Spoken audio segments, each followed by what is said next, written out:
All right, this is part 2 of my essential Super Nintendo games. There's a ton of essential Super Nintendo games out there, so let's take a look at what I put on this half of my list.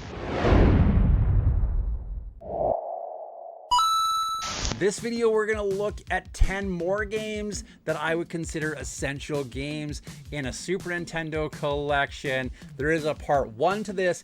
If you haven't watched part 1, watch through this one. Go watch part 1 because some of the games that you're probably screaming at your computer or your phone saying, this game is an essential game on the Super Nintendo, why isn't it on this list? Might be on that list. Obviously, there's no official list that says these are essential Super Nintendo games, so my list might be different than your list, but you know what, there's some awesome games on the Super Nintendo. I think we can all agree to that. So let's check out what I think are essential games on the Super Nintendo. All right, the first one I want to put in this half of the list is a platformer. It's the first game in the series that it inspired. It's gonna be Donkey Kong Country. This one came to us in 1994, developed by Rare, published by Nintendo. This one was that reboot of that classic character of Donkey Kong, and not only was it extremely successful of bringing the character of Donkey Kong into a lead character role, this game was groundbreaking when it came to its pre-rendered graphics. Donkey Kong Country is a platformer that had us finally playing as that once bad guy of Donkey Kong, along with his nephew Diddy Kong, as we battle our way through some pretty crazy levels, trying to recover our stolen banana hoard. This game has 40 side-scrolling levels that require some pretty precise button presses in some of the levels, especially in those levels like Minecart Carnage, where we're jumping those minecarts over those broken tracks and just trying not to crash into anything and everything in our way. I remember when this one came out. I remember all the hype this one had behind it. To me, this is an essential because of everything that it is.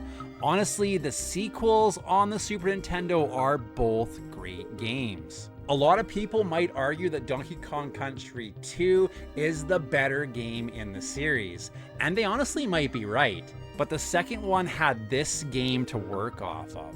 Meaning without this one, that one might have made the same stumbles that this one did. Without the original Donkey Kong Country to lead the way, Donkey Kong Country 2 might not have been what it is. This one is essential to my Super Nintendo set because without it, I don't really know where Donkey Kong might have ended up today.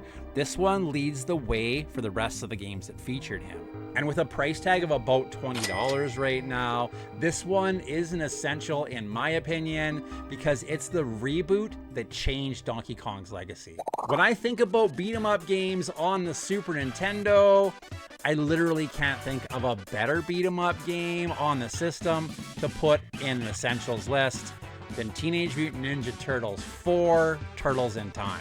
Coming in at about $43, this is one of the best beat 'em up games of its era. And if we look at this game and take away the fact that it's a Turtles game, just to take a look at it, because back then at the time of this game's release, those heroes in a half shell were all the rage. Turtlemania was a real thing. Turtle comics play a major role in fanning Turtle Mania. Around 500,000 copies are sold every fortnight. But there's growing concern about what's become the biggest children's craze ever.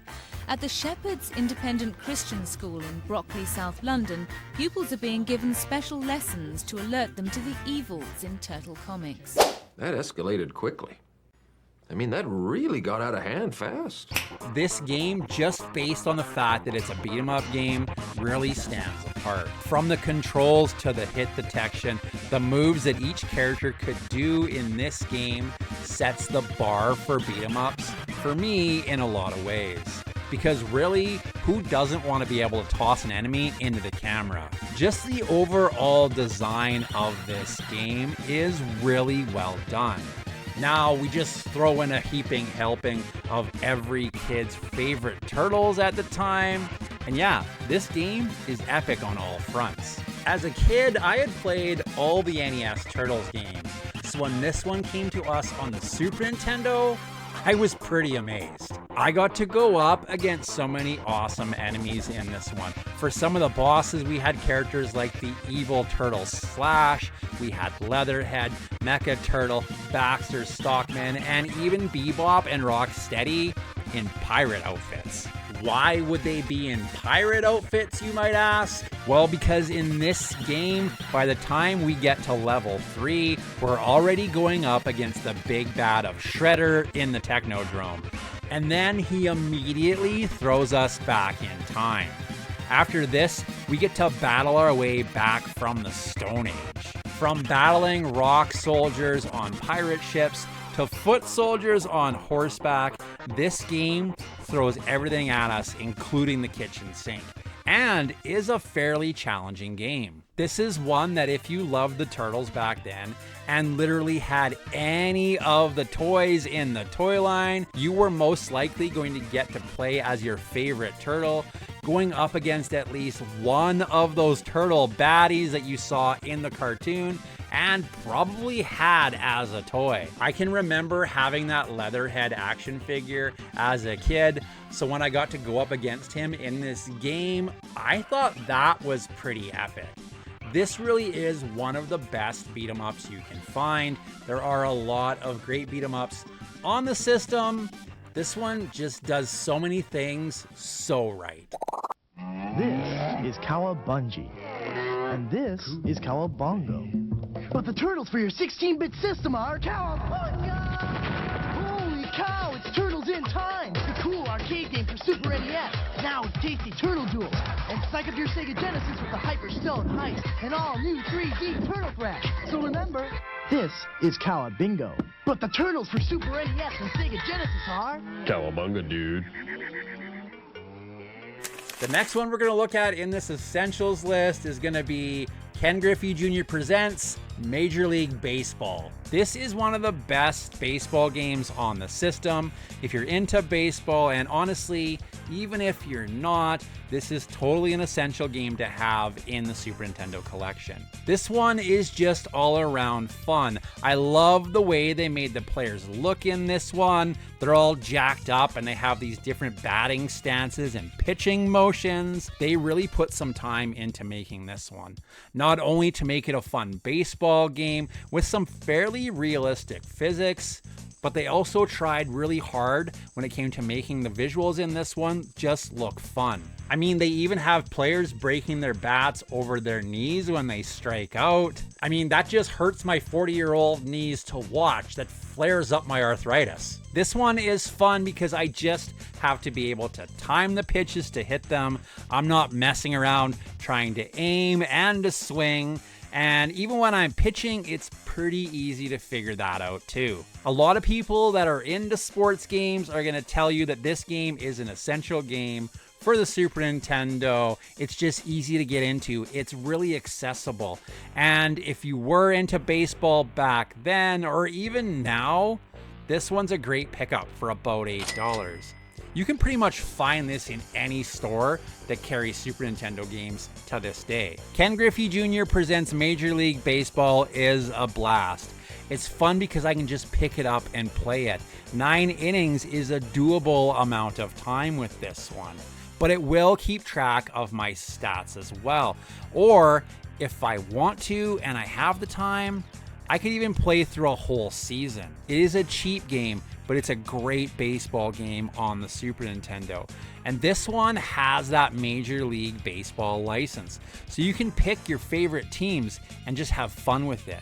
I just kind of wish they had the license to some of the player names, but they do a pretty good job of making the players we do have some funny and interesting names. Contra is a staple when it comes to Nintendo games. And after everything we got for Contra games on the NES, when we stepped into that 16-bit era and put Contra 3 The Alien Wars into our Super Nintendo, things got real. This one is crazy. It took everything that we saw in the Contra games before it and just dials it up a notch. From the explosions to the enemies, this game took the Super Nintendo and made that system work for its money. This might be the only Contra game we got on the Super Nintendo, but it is so epic that it's probably the only Contra game that we really needed on the Super Nintendo. This one has 6 epic levels of crazy explosions, colorful and challenging enemies, and just all around awesomeness. I love that I can carry 2 weapons in this one. Honestly, for someone that sucks at this style of game, that's a really welcome update. It does have those top-down levels in this one that can be kind of a pain, and a lot of people are going to complain about how those ones control. But if I was picking a side-scrolling shooter to put in an essentials list, Contra 3 is really top tier. Really, the only thing that I can even complain about is that it only has 6 levels.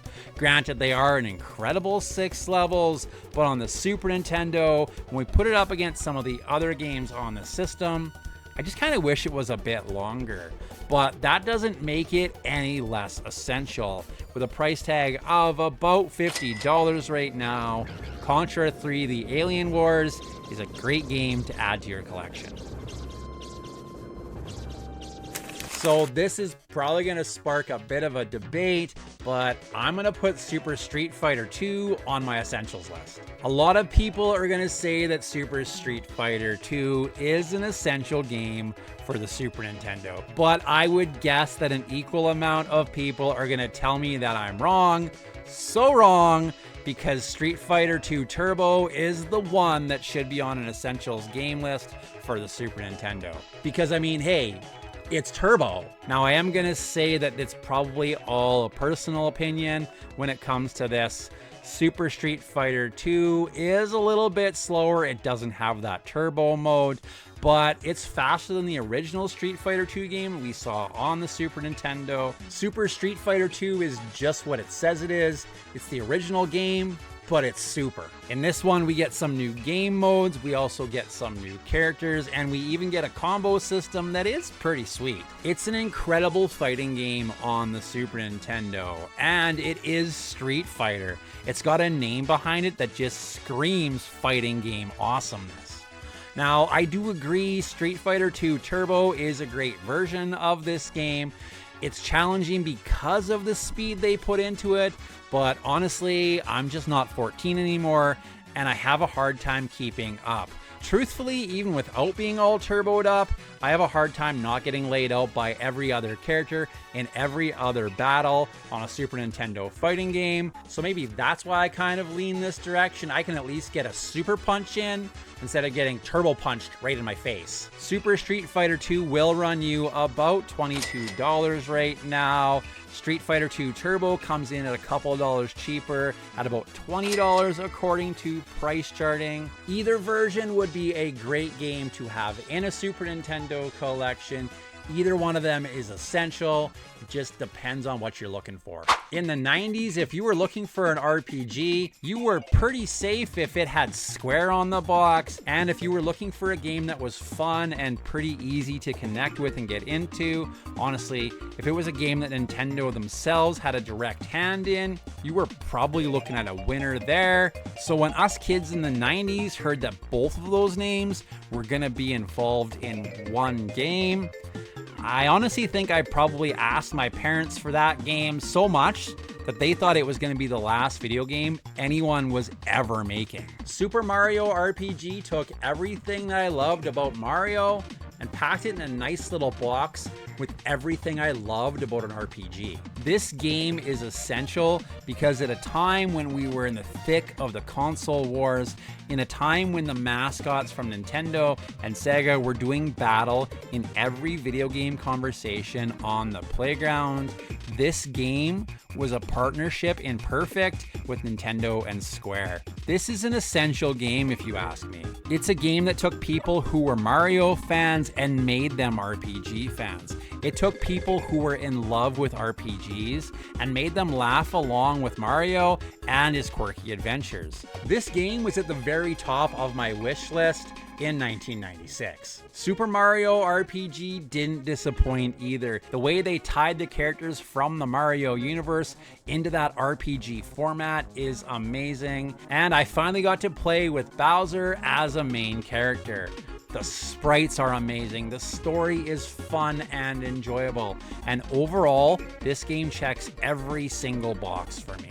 I got this one for my birthday in 1996, and I think I spent the rest of my summer holidays in my room playing it until I wore out a controller. Super Mario RPG: The Legend of the Seven Stars is about a $60 game right now, and honestly, it's worth every penny if you like Mario and RPG titles. Because honestly, it's the perfect sandwich of both of those things.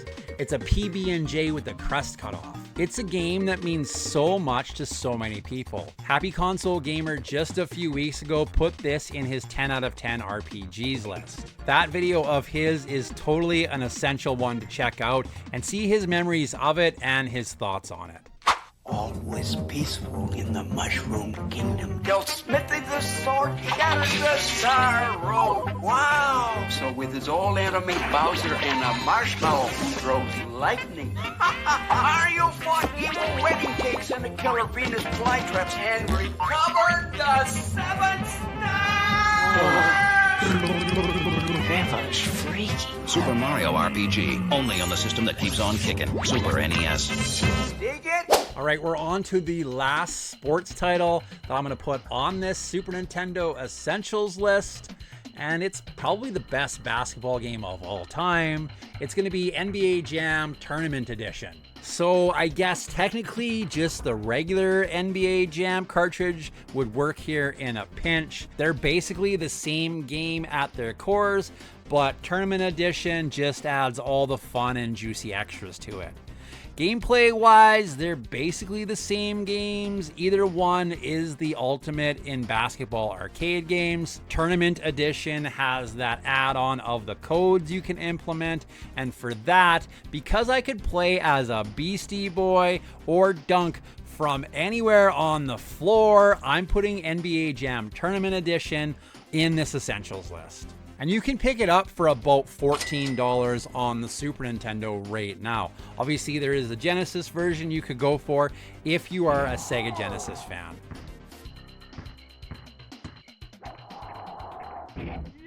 All right, I get it. My essentials list probably isn't the same as your essentials list. A lot of this is going to be based on nostalgia or games we had as kids and have connections with, but definitely go and check out part 1 of this and leave your essentials list in the comments for me in either one of these videos. Let me know what games are essential Super Nintendo games that you would put in your list, or just games from the Super Nintendo that you loved as a kid. The next game I want to talk about is the first game in the Mega Man X series, Mega Man X itself. Coming to us on January 19th, 1994 in North America, this is the first Mega Man game that we saw on the Super Nintendo, and it definitely dialed back the difficulty a little bit for us, which honestly, after playing the ones on the NES, I always felt like I was getting dominated by the gameplay. Was kind of nice for me. This one is a doable Mega Man game in a sea of difficult Mega Man games that we'd seen before it. Now, technically, this is a spin-off to the Mega Man series we saw on the NES. This one takes place a century after the original Mega Man series. Mega Man X is set in a futuristic world that's populated by both humans and Reploids, which are robots that are capable of thinking, feeling, and growing like their human creators. In this one, we're going to play as X, who is the last creation of Dr. Light. X is a member of a military task force called the Maverick Hunters, and along with his partner Zero, who is the last creation of Dr. Wily, X has to stop Sigma, who is a powerful Maverick leader. Sigma is trying to take over the world and wipe out humanity. This game is cool because it just feels polished and well thought out. It feels like everything goes together so well. X can do exactly what the levels need him to do, and it makes controlling him feel much more natural and easy. This one gets a lot of love from a lot of people. It's the little things in this one that I personally love. I like how the levels interact with each other. I think that really sets this one apart. Like when I beat Chill Penguin, for instance, this is gonna freeze over Flame Mammoth's level. It's the little touches like that that I think put this one on the essential list, in my opinion. Sure, Mega Man X2 is a great game, and some would say it's even a better game than X, but it is missing some of those finer details that I think set Mega Man X apart. For $28, Mega Man X is a great game for any Super Nintendo collection. Now, coming to us in March of 1993 is gonna be the next game I would put in an essential Super Nintendo list with Star Fox. This one will always be iconic because it was the first Nintendo game to use polygonal graphics, which it achieved with that Super FX graphic chip that was included in the cartridge. I can remember seeing the commercials for this one back in the day and being completely blown away by the graphics. Back then, we thought this was the best we were ever gonna see for video game graphics. You are witnessing a new technology. The first and only game powered by the Super FX microchip. Why go to the next level when you can go light years beyond? You are Fox McCloud in Star Fox, only for the Super Nintendo Entertainment System. In this one, we're gonna follow Fox McCloud and the rest of the Star Fox team as they try to defend their homeworld against the forces of Andross. Now, when we look back at Star Fox today, there are way better games on the system graphically. There are slowdowns from it pushing the Super Nintendo's hardware to its limits, and overall, it does just look dated. But it is still an amazing game when we look at it and try to take into account the time that it comes from. They were pushing every limit with this one. They made the levels diverse, they made the gameplay simple and as straightforward as they could. And then they tied it all up with a bow that is the music in this one. The soundtrack from this game is pretty amazing. Is this an essential game because it's an amazing game? Not really. It's an essential because everyone that's into the Super Nintendo should play it. It was pushing so hard to advance the technologies that we had at the time. Is it a fun game? Yeah. We're just flying around taking out enemies and completing missions. But for what this game is and for what it accomplished back in 1993, this game is an essential in the Super Nintendo collection. Star Fox comes in at about $16 right now and is probably worth experiencing just for what they tried to attempt with it.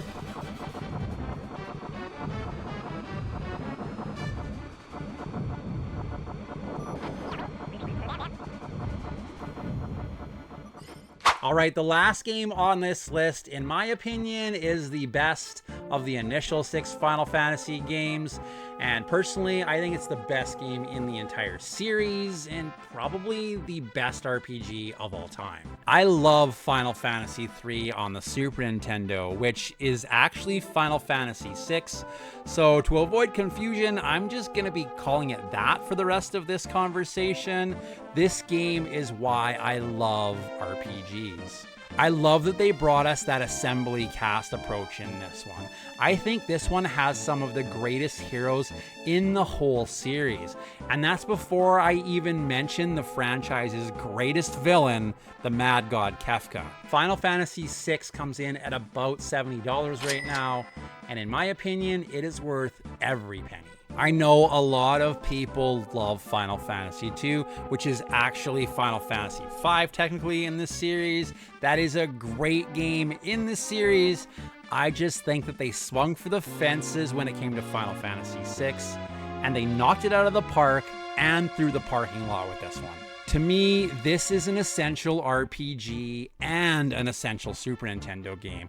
It does everything so well. It makes you fall in love with the characters. It builds every single character as you play through it and makes you feel like you're connected with them. Their troubles are your troubles. Their successes are your successes.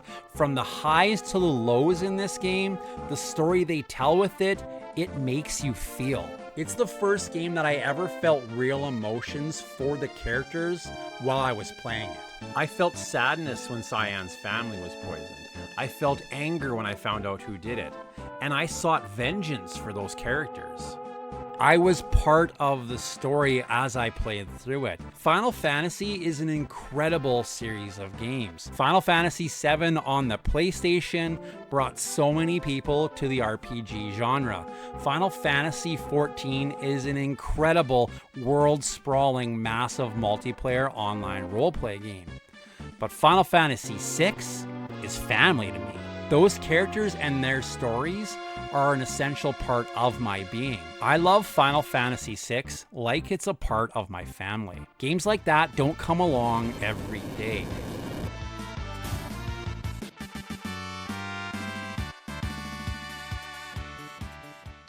Maybe there's a game on this list that brings you those feelings too. Maybe it's playing NBA Jam with your siblings and all the memories that come with that. Maybe it's playing Contra 3 with your childhood friends and all the ups and downs that come with passing that controller between friends whenever you lose a life. It's really for those reasons that these games end up on essentials lists and are a part of our lives. Your memories and essentials might be different than mine, but we're all connected because the Super Nintendo gave us the means to have those memories and emotions. So really, for a lot of us, it's the Super Nintendo itself that's the essential. Let me know in the comments some essential memories you have of any of these games or any other game on the Super Nintendo from your childhood. I want to hear about them. I want to know what games you think are essentials.